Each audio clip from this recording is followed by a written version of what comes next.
कहानी अमेरिका की है और ये कहानी है अमेरिका के जो सबसे बड़े स्टेट में से एक कैलिफोर्निया की। कैलिफोर्निया में एक शख्स रहता था जिसका नाम था लॉरेंस बर्नार्ड सिंगलटन। करीब 50 साल की उम्र थी। ये पहले वहां पे मर्चेंट सीमैन था नेवी में, लेकिन फिर नौकरी छोड़ दी। पहली बीवी तलाक दे चुकी थी उसकी बुरी आदतों की वजह से। फिर दूसरी शादी की, दूसरी बीवी ने भी उसे छोड़ दिया। वो उसको टॉर्चर करता था, मारता पीटता था। शराब पीकर खासतौर पर ज्यादा वो वायलेंट हो जाता था। कुछ छेड़खानी के भी उसके ऊपर इल्जाम थे। जेल भी गया था, फिर बाहर आया था और 50 साल हो गई थी यूं ही जिंदगी काट रहा था। उधर कैलिफोर्निया ही में ही एक दूसरी जगह पर, उधर दूर लास वेगस में एक और परिवार रहा करता था। उसमें हस्बैंड वाइफ थे, दोनों ठीक ठाक नौकरी करते थे, उनके 6 बच्चे थे। लेकिन हस्बैंड वाइफ में अक्सर खटपट होती, लड़ाई झगड़ा होता। बात इतनी बढ़ गई कि फिर दोनों ने तय किया कि वो तलाक ले लेंगे। अब जब तलाक लिया उन्होंने तो उनमें से उनकी एक बेटी थी, मैरी विंसेंट, 15 साल उम्र थी। वो घर के इस माहौल से ऊब गई थी। माँ बाप के आए दिन के झगड़े ने उसको परेशान कर दिया था। तो जब बात तलाक तक आ गई, अब उसे लगा कि माँ बाप दोनों अलग हो गए तो क्या करें। तो मैरी विंसेंट ने यह तय किया कि वो घर छोड़ देगी और वो एक दिन चुपचाप से घर से भाग गई। घर से भागने के बाद उसने कुछ लोगों से लिफ्ट ली। कुछ दिन उसने सड़क पे गुजारी। फिर उसे याद आया कि उसके दादा जो है वो कैलिफोर्निया में रहते हैं, तो वहां से लिफ्ट लेते हुए अपने दादा के घर गई। दादा के साथ कुछ दिन रही, लेकिन फिर उसे अपने घर की याद आने लगी, अपने माँ बाप की याद आने लगी। तो उसने तय किया कि अब वो वापस अपने पेरेंट्स के पास जाएगी। फिर उसने जाने के लिए वही तरीका इस्तेमाल किया। एक दिन चुपचाप दादा के घर से भी निकली और उसने कहा लिफ्ट लेकर पहुंच जाएंगे लास वेगास। उस जमाने में लिफ्ट का एक रिवाज था, लिफ्ट के एक तरीके हुआ करते थे। सड़क के किनारे खड़े हो जाइए, जिस तरफ जाना उधर इशारा कीजिए। और तब आमतौर पर लोग अच्छे होते थे, लिफ्ट दे दिया करते थे। अब ज़माना बदल गया और मैं लोगों को भी जिम्मेदार नहीं मानूंगा, बल्कि कई ऐसे क्राइम भी हुए हैं कि लिफ्ट दे दिया या लिफ्ट ले लिया और उसके बाद क्राइम हो गया। तो लोग थोड़ा डरते भी हैं अनजान लोगों को गाड़ी में बिठाने से, खासतौर पर शाम या रात को। लेकिन तब ये माहौल ऐसा नहीं था। ये बात मैं जो कह रहा हूँ वो करीब 1978 की है। तो अब दादा के घर से निकलती है मैरी विंसेंट और अपने घर लास वेगास जाने के लिए सड़क किनारे खड़ी हो जाती है। लिफ्ट का इशारा करती है। जिस जगह पे ये खड़ी थी वहाँ पे 2 और लोग खड़े थे और इत्तेफाक से जब थोड़ी बातचीत हुई, क्योंकि ये इंतज़ार कर रहे हैं कोई गाड़ी आए लिफ्ट दे तो आगे बढ़े, तो पता चला कि वो दोनों भी लास वेगास के ही तरफ जाने के लिए खड़े हुए हैं। तब तीनों को एक ही मंजिल जाना है और तीनों को एक ही चीज़, और वो है कि लिफ्ट चाहिए। 29 सितंबर 1978 की कहानी है ये। अब मैरी विंसेंट खड़ी हुई है लिफ्ट के इंतज़ार में, उसके साथ 2 और लोग हैं। काफ़ी देर के बाद एक गाड़ी आती है। पहले तो एक कार आई, उससे लिफ्ट मांगी, उसने दी नहीं, वो चला गया। शायद उसमें ज़्यादा लोग बैठे हुए थे। ये भी था कि ये 3 खड़े हुए तो एक साथ 3 को देना पड़ेगा। फिर एक नीले रंग की कार आई। तीनों ने इशारा किया लिफ्ट। कार थोड़ी दूरी पर जाकर रुकी। मैरी विंसेंट भागकर कार के पास गई और उसने जाकर उससे कहा कि हमें लास वेगास जाना है और हम 3 लोग हैं, इन दोनों को भी वहीं जाना है, कि आप हमें छोड़ देंगे, लिफ्ट देंगे। ड्राइवर करीब 50 साल उम्र थी उसकी और उस ड्राइवर का नाम था लॉरेंस बर्नार्ड सिंगलटन। उसने मैरी विंसेंट को देखा और कहा कि तुम्हें मैं छोड़ दूंगा पर उन दोनों को नहीं बिठाऊंगा। अब उसने कहा कि एक ही जगह जानी है और आपकी गाड़ी में कोई और है नहीं, आप सिर्फ अकेले हैं, जगह भी है, आप बिठा सकते हैं। उसने कहा तुम्हें अगर बैठना है तो बैठ जाओ, वरना मैं जा रहा हूँ, पर मैं उन दोनों को नहीं बिठाऊंगा, तुम्हें अकेले बिठाऊंगा। उसने कहा अच्छा 1 सेकंड में अपना बैग उठा लूँ। बैग वो वहीं पीछे रख कर आई थी। वो दौड़कर वापस आती है, उन दोनों को बताती है कि जा तो रहा है, ड्रॉप कर रहा है, पर मैंने कहा कि आप दोनों को भी ले जाएं, वो मना कर रहा है, अजीब सा है। तो उन दोनों ने भी कहा कि मुझे अजीब सा लग रहा है, जब गाड़ी खाली है, रास्ते में और किसी को पिक नहीं करना है, तो उसको बिठाने में क्या दिक्कत है। तो मैंने उससे पूछा भी क्या वो आदमी ठीक है। तो उसने कहा 50 साल का बुजुर्ग लग रहा है, क्या नुकसान पहुंचाएगा। तो दोनों ने कहा कि तुम जाओ, तुम निकल लो, तुम बच्ची हो, हमें इंतज़ार करेंगे, कोई दूसरी गाड़ी से लिफ्ट मिल जाएगी। अब मैरी विंसेंट जो है उस बूढ़े के साथ उस कार में बैठ जाती है। कार चल पड़ती है। थोड़ी दूर जाने के बाद अब वो वैसे ही बात भी कर रहा है, वो बता रही है अपने बारे में, पर वो ये भी कहता है कि तुम्हारे उम्र की मेरी भी एक बेटी है। उसे लगा आदमी शरीफ है, ठीक ठाक है। कार चली जा रही है। तभी थोड़ी देर के बाद झपकी आई नींद की और मैरी विंसेंट की आंख लग गई। लेकिन फिर अचानक थोड़ी देर के बाद उसकी आंख खुली। जब आंख खुली तो उसने देखा कि ये क्या, मैं शायद गलत रास्ते पे जा रहे हैं, क्योंकि उसको लास वेगास तक की हाईवे और वो सारी चीज़ें मालूम थी। उसने कहा ये तो हाईवे नहीं, कुछ और है। वो अचानक चौंकी और उसने कहा कि आप कहाँ ले जा रहे हैं, गलत रास्ते पर, हम कहाँ जा रहे हैं, हमें तो लास वेगास जाना है। तो अचानक कहता वो सॉरी, मुझे याद ही नहीं, मैं शायद रास्ता भटक गया हूँ, बट मैं शरीफ आदमी हूँ, तुम डरो मत, मैं ले चलता हूँ। और उसने गाड़ी मोड़ी और फिर उसको वापस हाईवे पर ले आया। और बाकायदा उसने कई बार सॉरी बोला, फिर थैंक यू भी बोला कि तुम्हारी वजह से रास्ता जो है वो मैं वापस मिल गया। अब वो वापस हाईवे पे आती तो अब लगता है कि इसको चलो ठीक है, गलती हो गई होगी। लेकिन फिर वो जिस तरीके से बिहेव कर रहा था कार के अंदर, विंसेंट को थोड़ा सा अजीब लगा वो शख्स, और अब उसे डर भी लग रहा है। और अब अंधेरा भी हो रहा है, हाईवे पे वो चली जा रही है। तो उसे लगा कि शायद ये आदमी ठीक नहीं है, अब उसका सिक्स सेंस कह रहा है। उसने कहा क्या करूं। फिर उसने अपने पैर की तरफ देखा, उसने देखा कि जूते का जो लेस है वो खुला हुआ है। उसने कहा कि जहां पे भी ये गाड़ी जरा सी भी धीमी होगी मैं कूद जाऊंगी, क्योंकि ये आदमी ठीक नहीं लग रहा है। इसके बाद वो बैठी। थोड़ी दूर के बाद गाड़ी की जब रफ्तार स्लो हुई तो वो अपना लेस बांधने लगी। अच्छा, इस दौरान में हुआ है कि उससे पहले उसने वहां पे जो ड्राइवर है उसने सिगरेट पीना शुरू किया, तो मैरी खांसने लगी। उसने कहा शीशा गिरा, तो उसने कहा गिराओ। फिर वो नीचे उतर गया कि अच्छा तुम्हें प्रॉब्लम हो रही है, मैं बाहर सिगरेट पी लेता हूँ। वो बाहर उतरा और इसी दौरान में अब मैरी लेस बांध रही है जूते की कि भागना है, और वो झुकी हुई है। लेकिन उसे मालूम नहीं था, वो सिगरेट पीने के बहाने से नहीं उतरा था। उसके हाथ में एक वजनी चीज थी। जैसे ही मैरी नीचे की तरफ झुकी, उसने उस वजनी चीज से मैरी के सर पर एक वार किया। दोनों हाथों से सर पकड़कर मैरी वहीं कार की पिछली सीट पर गिर गई। और फिर थोड़ी देर के बाद उसे कुछ याद ही नहीं रहा कि वो कहाँ है, किस हाल में, बेहोश हो गई थी। जब उसकी आंख खुली तब उसने देखा कि सुबह हो चुकी है। उसके दोनों हाथ बंधे हुए हैं, कपड़े जिस्म पर एक भी नहीं है, पूरे जिस्म पर जख्मों के भी निशान हैं। पूरी रात कई बार उस शख्स ने मैरी के साथ रेप किया था। अब मैरी की जब अपनी ये हालत देखी तो वो रोने लगी। उसने कहा मुझे जाने दो। उसने कहा कि तुम्हें नहीं जाने दूंगा। उसने कहा प्लीज। वो उसके आगे गिड़गिड़ाने लगी। उसने कहा मुझे बख्श दो, मुझे छोड़ दो। थोड़ी देर के बाद उसने कहा कि अच्छा चलो, तुमको छोड़ देता हूं, मैं आजाद करता हूं। उसके बाद वो गाड़ी की तरफ गया। अंदर से फिर एक कुल्हाड़ी लेकर बाहर आया। अब मैरी के हाथ बंधे हुए हैं, पैर भी बंधे हुए हैं। उसने वो कुल्हाड़ी उठाई, मैरी का एक हाथ पकड़ा और पहले कलाई से वो एक वार किया और पूरी कलाई काट डाली। फिर उसके बाद उसने कोहनी के पास दूसरा वार किया और आधा हाथ काट डाला। मैरी चीख पड़ी, लगभग बेहोशी के आलम अब उसके ऊपर सा वो हो रहा था। पर इस पे ही बस नहीं किया। इसके बाद लॉरेंस ने उसका दूसरा हाथ पकड़ा, सेम वैसे ही उसको काटा, कलाई और फिर कोहनी तक। लेकिन वो अब भी होश में थी, गिड़गिड़ा रही है, मुझे बख्श दो। इधर हाथ कटने से खून बहुत तेजी से बह रहा है और वो उसके आगे फिर भी गिड़गिड़ाती जा रही है। जहां पे ये कार रुकी थी वो एक टीले जैसा था, ऊंचा, नीचे करीब उसके बराबर में एक 30 फीट गहरी खाई टाइप की थी। अब वो गिड़गिड़ा रही है। इसके बाद लॉरेंस ने मैरी का सर पकड़ा बालों से और घसीटते हुए उसे किनारे से ले जाकर उस वहां तक ले गया जहां नीचे खाई है, 30 फीट गहरा नीचे, और घसीट कर सर से उसको ऊपर से नीचे फेंक देता है। उसके बाद वहीं खड़ा हुआ है, वो देख रहा है। अब उसे लगा कि दोनों हाथ तो काट डाले आधे आधे, खून बह रहा है और इतनी ऊंचाई से उसको नीचे फेंक दिया, बचने की कोई गुंजाइश नहीं। थोड़ी देर रुका, सिगरेट पी। उसके बाद जब वो मुतमईन हो गया कि अब उसकी मौत हो चुकी होगी, वो गाड़ी में बैठता और चला जाता है। इधर मैरी अब नीचे गिरी है, दो हाथ कटे हुए हैं। नीचे गिरने के बाद पथरीले जमीन और पत्थर से उसकी पसलियों की 4 हड्डियां टूट जाती हैं। ठीक से अब उससे झुका या खड़ा भी नहीं हुआ जा रहा, लेकिन हिम्मत देखिए कि वो अब भी जिंदा है और होश में है। अब वो गिरी, उसके बाद उसने देखा कि थोड़ी देर तक सांस रोक के, क्योंकि उसे मालूम था कि अगर उसे ऊपर पता चल गया कि मैं जिंदा हूं तो शायद वो नीचे आकर मार डाले।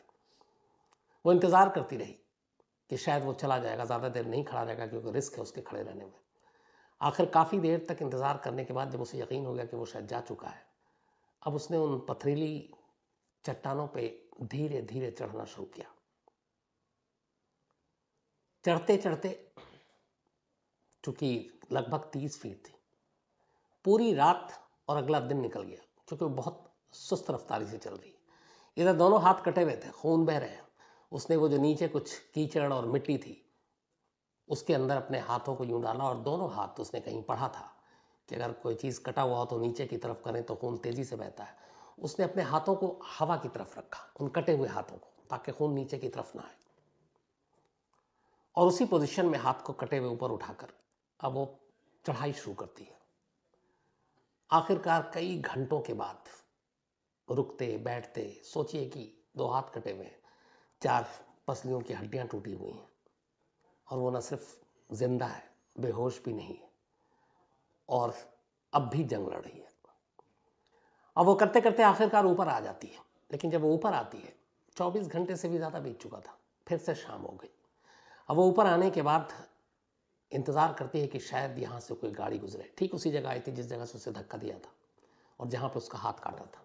अब उसके बाद वो मेन सड़क तक पहुँचती है।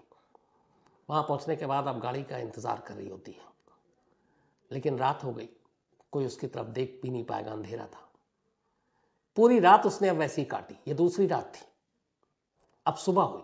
जब सुबह हुई तो पहली बार उसे एक गाड़ी की आवाज़ सुनाई दी। बदन पे कोई कपड़ा नहीं, हाथ कटे हुए, चेहरे से लेके पूरा जिस्म खून से सना हुआ है। अब इस आलम में एक कोई शख्स हाईवे के किनारे खड़ा होकर लिफ्ट मांग रहा हो तो जो गाड़ी में भी गुजर रहा है उसके ऊपर क्या बीतेगी, इसको भी याद, थोड़ा सा ध्यान रखिए इसका। अब पहली गाड़ी गुजरी, उसमें 3-4 लोग थे।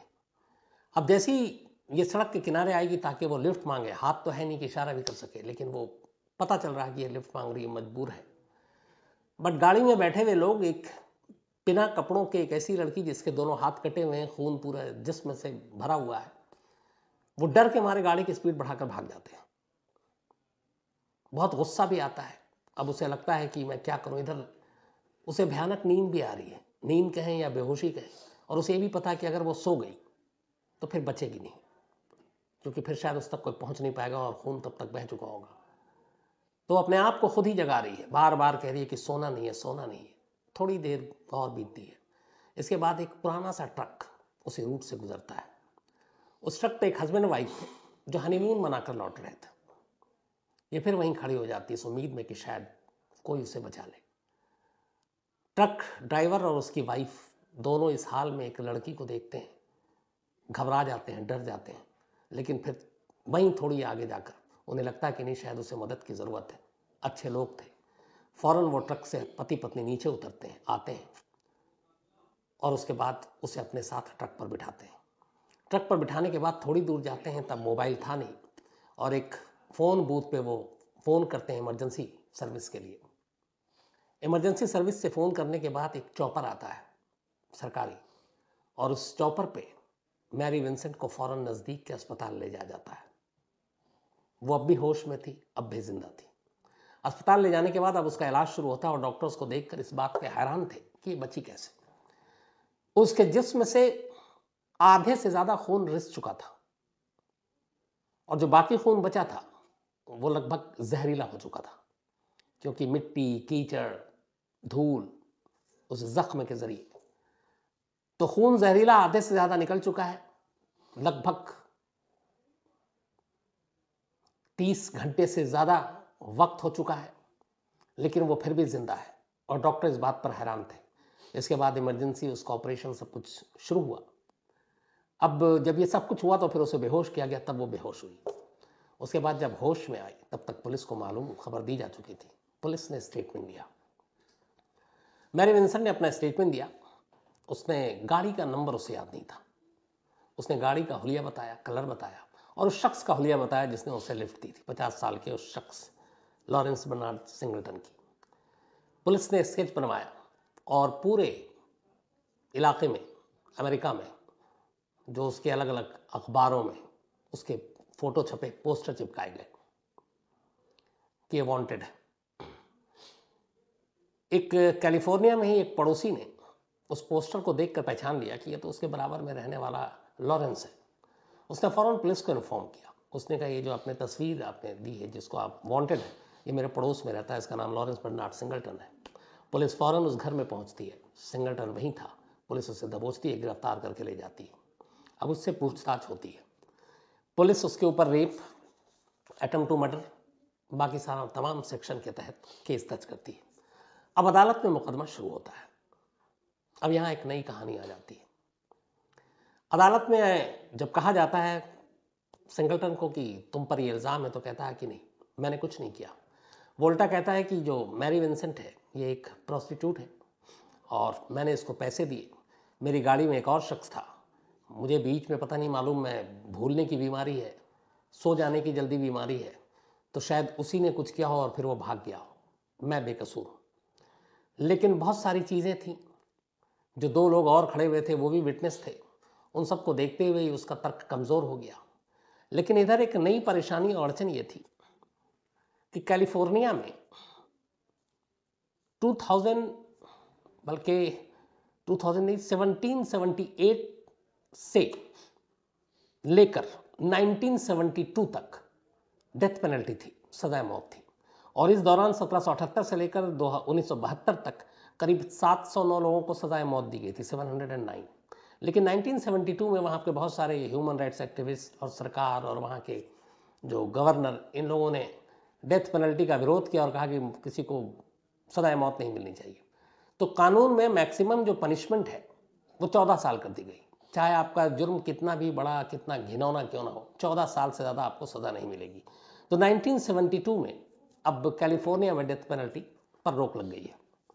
उसी के बाद अब ये केस आया, दोनों पक्षों को सुना।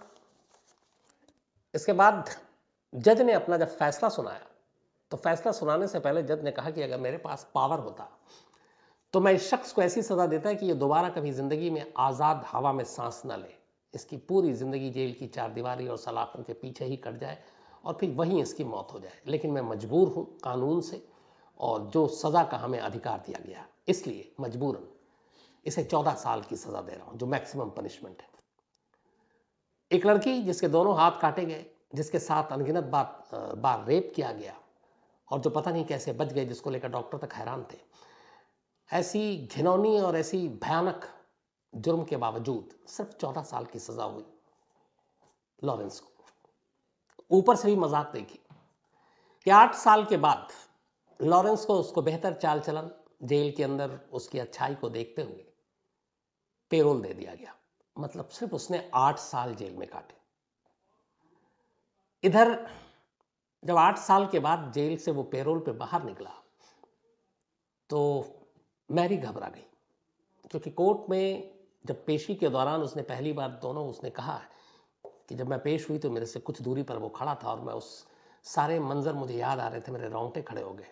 और उसने धीरे से उसके कान में कहा था कि अपना आधा काम पूरा करूंगा और चाहे इसके लिए पूरी जिंदगी लग जाए। एक तरह की धमकी थी। और अब 8 साल के बाद वही शख्स जेल के बाहर आ गया। मैरी की जिंदगी में फिर से उथल पुथल कि पता नहीं क्या करे। वो वैसे ही वो दर्द, वो सारी चीज़ें जो उसके साथ बीती, उसको इन 8 सालों में कभी सोने नहीं देता था। आप उसकी मानसिक हालत समझ सकते हैं। और इसी के बाद वहाँ की मीडिया ने भी अब ये खबरें जब पता चली कि 8 साल में ही ऐसे एक शख्स को रिहा कर दिया गया, तो बड़ी आवाज़ उठी। लेकिन कुछ हुआ नहीं। इसी दौरान में करीब उसकी रिहाई के साल भर के बाद ही एक इलाके से फ़ोन आता है पुलिस के पास कि जो शख्स 8 साल जेल में रहकर आया, मैं अपनी खिड़की से देख रही हूँ कि वो एक औरत के ऊपर हमलावर है, उसे मार रहा है। पुलिस की टीम फौरन उस मौके पे पहुंचती है, उस घर में पहुंचती है तो देखती है कि एक औरत जिसके 3 बच्चे हैं उसकी लाश पड़ी हुई है और पूरा खून से घर सना हुआ है। और मौके पर भी ही लॉरेंस बर्नार्ड सिंगलटन मौजूद है। पुलिस उसे रंगे हाथ पकड़ लेती है। इस बार भी वो दलील देता है कि ये जो लेडी जिसके पास हुई है एक प्रोस्टिट्यूट है और किसी और ने मारा, मैं तो भूल जाता हूँ। अब उसे फिर कोर्ट में पेश किया गया। मैरी विंसेंट एक बार फिर गवाही देने के लिए आती है कोर्ट के सामने, क्योंकि क्राइम जो था और क्राइम सीन था एक जैसा था और उसकी अपनी सफाई में कही गई बात भी एक जैसी थी। तो मैरी अपने केस के बाद अब दोबारा पहुंचती है, दोबारा उसका आमना सामना होता है लॉरेंस से और भरी अदालत में फिर वो अपनी गवाही देती है, उसके बारे में बताती है कैसे क्या कुछ हुआ, फिर से सब कुछ सुनाती है। अब इस दौरान जब ये दूसरा जुर्म किया तो ये जो सज़ा है कैलिफोर्निया में कि इतनी कम उसके लिए वहां आवाज उठने लगी। बल्कि ये हो गया कि शायद ड्रग्स के मामले में ज्यादा सजा है, लेकिन किसी का रेप और मर्डर कर दो तो उससे कम। तो उन्होंने, लोगों ने कहा कि ये कैसा इंसाफ है, और इस डेथ पेनल्टी को जो रोक दिया गया है इसको शुरू किया जाना चाहिए। बहुत आवाज उठी, ये मुकदमा चल रहा, और इसी मुकदमे के दम पर ये एक मूवमेंट बन गया। हर जगह अखबारों में बहस, बाकी जगहों पे बहस, टीवी चैनल पर बहस होने लगी, और आखिरकार अदालत को लोगों की भावनाओं के आगे झुकना पड़ा। और वहां के जो गवर्नर हैं उन्होंने कानून चेंज किया और कहा दो चीजें। एक, अगर किसी को कोई टॉर्चर करता है, रेप करता है, मर्डर करता है तो 14 नहीं 25 साल सजा, और उसके बाद अदालत को अधिकार है, वो चाहे तो उसे डेथ पेनल्टी दे सकता है। लास्ट मंथ की है 7 अगस्त 2023। अमेरिका में एक जगह है पोर्टलैंड, ये ओरेगॉन। दोपहर का वक्त था, 7 अगस्त की तारीख, पिछले महीने। इस पोर्टलैंड में एक FBI का फील्ड अफसर दफ्तर है, फील्ड ऑफिस, जिसमें सारे FBI के अफसर बैठा करते हैं पोर्टलैंड में। रूटीन दिन था वो भी, 7 अगस्त। जो फील्ड अफसर होते हैं वो बाहर जाते हैं किसी केस के सिलसिले में, कुछ तफ्तीश या कुछ रिपोर्ट, फिर वापस आकर अपने ऑफिस में बैठते हैं, जैसे हम सब अपने ऑफिस में होते हैं। तो FBI यानी कि फेडरल ब्यूरो इन्वेस्टिगेशन, अमेरिका की जो एजेंसी है, जो जैसे अपने यहाँ की CBI है, जो तमाम मर्डर, क्राइम, इन सब की तफ्तीश करती है, तो उसी FBI के फील्ड ऑफिस में 7 अगस्त की दोपहर एक बूढ़ा शख्स अचानक दफ्तर में दाखिल होता है। पहले वो बाहर पूछता है कि यहाँ पे FBI का दफ्तर कहाँ पर है, कुछ लोग उसे बताते हैं। वहां सिक्योरिटी गार्ड था, वो उससे पूछता है कि मुझे FBI के किसी अफसर से मिलना है। सिक्योरिटी गार्ड उसे अंदर जाने की इजाजत देता है।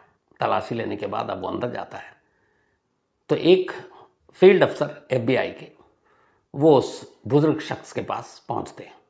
उम्र करीब 68 ईयर्स, 68 साल का वो शख्स था। वो फील्ड अफसर से मिलता है और कहता है कि मेरा नाम जॉन माइकल इरमन है, और मैं यहां कन्फेस करने आया हूं। 44 साल, 44 ईयर्स बैक, 44 साल पहले मैंने एक क्राइम किया था, और अब उस क्राइम को कबूल करने के लिए आया हूं। सिर्फ इतना ही नहीं, इस एक क्राइम को नहीं, इसके अलावा भी कुछ और क्राइम किए, मैं वो सब कन्फेस करना चाहता हूं। पहले तो FBI अफसर को लगा कि एक बुजुर्ग आदमी शायद सनकी हो, टाइम वेस्ट करने के लिए आया, तो उसने मजाक में ही लिया, बोला कि क्या आप इस उम्र में क्या कन्फेस और क्या सारी चीजें। लेकिन जॉन माइकल बेहद सीरियस और गंभीर, उसने कहा कि मैं जो कुछ कह रहा हूं आप उसको सीरियसली लेना। मैं यहां कन्फेशन के लिए आया हूं, वो क्राइम जो मैंने किया है, लेकिन फिलहाल आपको यकीन हो जाएगा कि मैं सच्चा हूं या झूठा, उसके लिए एक क्राइम बताता हूं। अब FBI अफसर थोड़ा सा सीरियस हुआ। उसने कहा जी बताएं। उसने कहा 1979 में मैंने बोस्टन में एक लड़की का मर्डर किया और फिर उसका रेप किया, यानी कत्ल करने के बाद रेप किया था। तो रेप दफ्तर में पहुंचकर इतने हीनियस क्राइम को एक्सेप्ट कर रहा है। तो उन्होंने कहा, पूछा अच्छा बताओ लड़की का नाम। तो जॉन माइकल कहता है मुझे लड़की का नाम नहीं मालूम, हाँ इतना पता है कि उसके रेड हेयर थे, लाल बाल, और एक चीज़ और मुझे याद है कि उसके नेक्स्ट डे हैलोवीन थी। हैलोवीन एक फेस्टिवल टाइप का होता है US में, जहाँ और भी बहुत सारे देशों में, अब तो भारत में भी लोग मनाते हैं, जहाँ पर अलग अलग भूत प्रेत और इसके कैरेक्टर बनते हैं और एक जश्न मनाते हैं, तो बड़ी धूमधाम से मनाया जाता है। तो उसने कहा कि जिस रात बोस्टन में मैंने इस लाल रंग के बाल वाली लड़की का कत्ल किया और फिर उसका रेप किया, उसके नेक्स्ट डे हैलोवीन था, इतना मुझे याद है। और इतना भी मुझे याद है कि जिस जगह पे मैंने इस वारदात को अंजाम दिया, वो बोस्टन का एक इलाका था जहाँ पे एक अंडर कंस्ट्रक्शन बिल्डिंग थी। वो बिल्डिंग पूरी तरह से बनी नहीं थी, और मैंने उसी बिल्डिंग में उसे मारा और फिर उसी बिल्डिंग में उसका रेप किया। और फिर मैं नेक्स्ट डे इस इंसिडेंट के बाद वहाँ से न्यूयॉर्क भाग गया, और फिर मैं न्यूयॉर्क में था। आगे उसने कहानी बताई कि जब मैं न्यूयॉर्क गया, उसके कुछ महीने के बाद मैंने एक रॉबरी की। उस रॉबरी के दौरान एक शख्स सामने आ गया, और ये बात है कैलिफोर्निया की। तो वो शख्स आ गया, हमारी हाथापाई हुई, फिर मैंने उस शख्स का भी मर्डर कर दिया। लेकिन मैं स्पॉट से भागता उससे पहले कुछ लोग आ गए, उन्होंने मुझे पकड़कर पुलिस के हवाले कर दिया। बाद में यह मामला अदालत में गया, और अदालत ने 30 साल कैद की सजा सुनाई। रॉबरी के लिए और मर्डर के लिए। उसने कहा कि मैं लास्ट 30 साल तक कैलिफोर्निया के जेल में रहा और 2013 में 2013 में मैं जेल से अपनी सज़ा काट कर रिहा हो गया और पिछले 10 साल से मैं आज़ाद हूँ, अमेरिका में इधर उधर घूम रहा हूँ। फिर मुझे यहाँ आना हुआ और ये पोर्टलैंड जो ओरेगॉन में है, और मैंने आपका दफ्तर पूछा और मुझे लगा कि अब मुझे कुछ पुराने हिसाब किताब पूरे करने हैं, तो मैं अपना कन्फेस करने के लिए आया हूँ। उसने कहा ये मेरी डिटेल है, आप पहले चेक कर लो ताकि आपको ये लगे कि मैं आपको बेवकूफ़ नहीं बना रहा हूँ। अब जब उसने डिटेल बताई तो FBI की टीम भी हरकत में आई। उन्होंने कहा अच्छा बैठिए आप, क्योंकि अब वैसे भी जाने नहीं, जैसे एक शख्स कह रहा है मैंने रेप किया, मर्डर किया है, 30 साल जेल में रहा है, तो ये सब रिकॉर्ड पे होना चाहिए। अब FBI की टीम ने फ़ौरन कांटेक्ट किया कैलिफोर्नियाई पुलिस से। उन्होंने कांटेक्ट करके पूछा जॉन माइकल इर्मर नाम का कोई शख्स क्या आपके यहाँ, इसने 1979 में ही कोई रॉबरी और मर्डर को अंजाम दिया और फिर पकड़ा गया और 30 साल की सज़ा हुई। कुछ देर के बाद कैलिफोर्निया से रिपोर्ट आई और कहा गया कि बिल्कुल ये जो जॉन माइकल इर्मर है यह जेल में रहा था 30 साल और इसने मर्डर किया, रॉबरी की, जिसको मारा उसका भी नाम बताया था उसने। अब पोर्टलैंड के FBI दफ्तर में बैठे हुए जो अफसर थे उनकी हवा खराब कि जो बूढ़ा शख्स उनके सामने बैठा हुआ है ये बेहद खतरनाक क्रिमिनल है, लेकिन अभी भी कि सिर्फ वो कहानी सुना रहा है और उसने मर्डर किया, उसको भी कंफर्म करना है। तो पहली चीज़ तो ये हो गई कि हाँ वो 30 साल जेल में रहा, 2013 में रिहा हुआ, यानी अब ये 23 है तो पिछले 10 साल से वो आज़ाद है। अब दूसरा, 1979 में एक लड़की जिसका उसे नाम नहीं मालूम, जिसका उम्र नहीं मालूम, सिर्फ उसे इतना पता है कि हैलोवीन से एक रात पहले उसने उसका मर्डर किया, फिर उसका रेप किया और उस लड़की के बाल लाल थे। अब जो FBI की टीम है उसने न्यूयॉर्क के बाद अब बोस्टन में अपने डिपार्टमेंट को कांटेक्ट किया।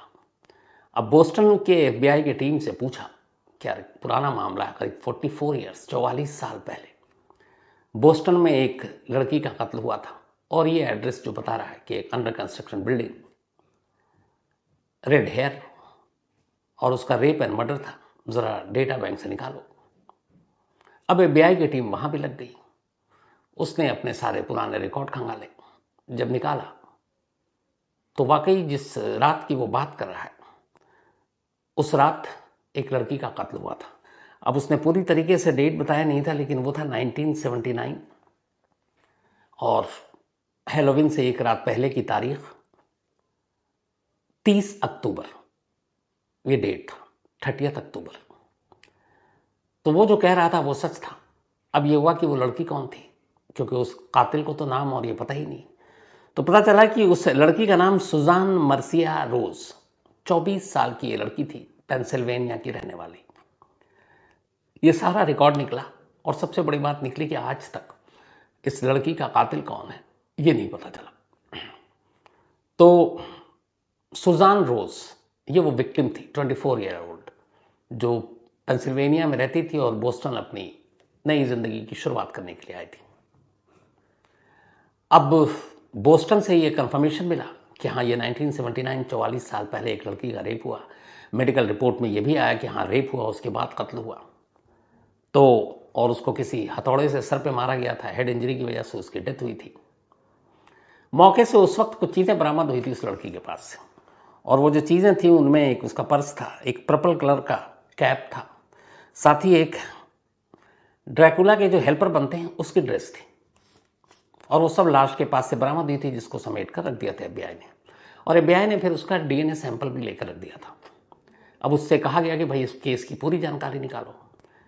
तो जो पूरी जानकारी आई वो ये थी कि जो सुजान रोज थी वो कुछ महीने पहले ही अपने पेंसिल्वेनिया से बोस्टन आई थी और वहाँ पर एक रेंटेड फ्लैट में रहा करती थी। जिस जगह पर यह क्राइम हुआ, जहाँ उसे मारा गया, उससे कुछ 100 मीटर की दूरी पर उसका अपना फ्लैट था, अपार्टमेंट में रहती थी। उसका एक बॉयफ्रेंड था। हैलोवीन का जश्न मनाने के लिए उसे कुछ कॉस्ट्यूम चाहिए थे। इत्तेफाक से वो अपने बॉयफ्रेंड के साथ निकली थी उस रात, 30 अक्टूबर की रात, लेकिन दोनों में झगड़ा हो गया, गर्लफ्रेंड और बॉयफ्रेंड में। बॉयफ्रेंड को उसने छोड़ा, बोला कि तुम्हारे साथ अब नहीं जाऊंगी, और वो गुस्से में अकेले निकल गई। अपने एक दोस्त से उसे कुछ ये ड्रेसेस लेने थे, कैप लेने थे, उसको बनना था ड्रैकुला का हेल्पर, तो उसी हिसाब से उसने ड्रेस लिया हैलोवीन के लिए। और ये सब लेकर अब वो रात करीब करीब 2:15 बज रहे थे, 2:15 वो गुजर रही थी। तभी वहां से जॉन माइकल अकेला गुजर रहा था। 44 साल पहले उसकी उम्र करीब 24 साल की थी।